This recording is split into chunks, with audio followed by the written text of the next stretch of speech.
Actually, in my experience and from the recent data that we saw, we see that a lot of the supermarket chains are actually starting to get rid of their self-checkouts, and they're slowly realizing that it's actually bringing them more loss than profit in terms of customer dissatisfaction, theft, technological difficulties. And because of all these reasons, a lot of stores are now getting rid of those self-checkouts that they installed a few years ago.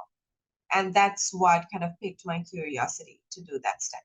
The study we did on self-checkout and how that affects customers' loyalty was done over 5 studies, and one of them was a field study. And over the 5 studies, we found that when customers are using regular checkout compared to self-checkout, they actually feel more loyal to the store, and they're more willing to come back to the store in the future, willing to recommend the store to other people. But when they're using self-checkout, they actually, like I said, get frustrated with the process that they have to do all the work themselves. They have to put in a lot of effort, and they're not getting the service that they feel they're entitled to. And all of this eventually leads them being less loyal toward the store and less willing to come back to the store in the future.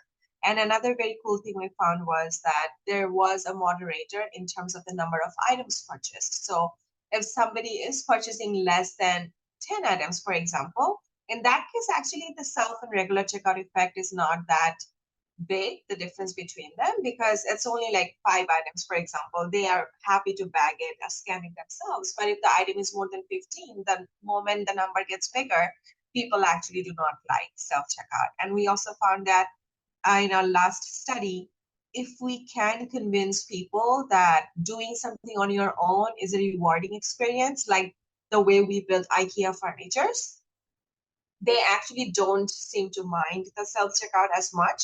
So what we suggested at the end of the study is that if the stores really want their customers to use self-checkout, but still be loyal to the store, one really good way to do that might be to give the customer some kind of reward for using the self-checkout instead of getting the help from a cashier. First of all, the customers, when they're planning on shopping at a store, if they're planning on buying quite a few items, they actually expect to be served. So they expect that somebody will help them to scan everything, bag everything with the whole checkout process. So when there is not anyone helping them with the process, that frustrates them.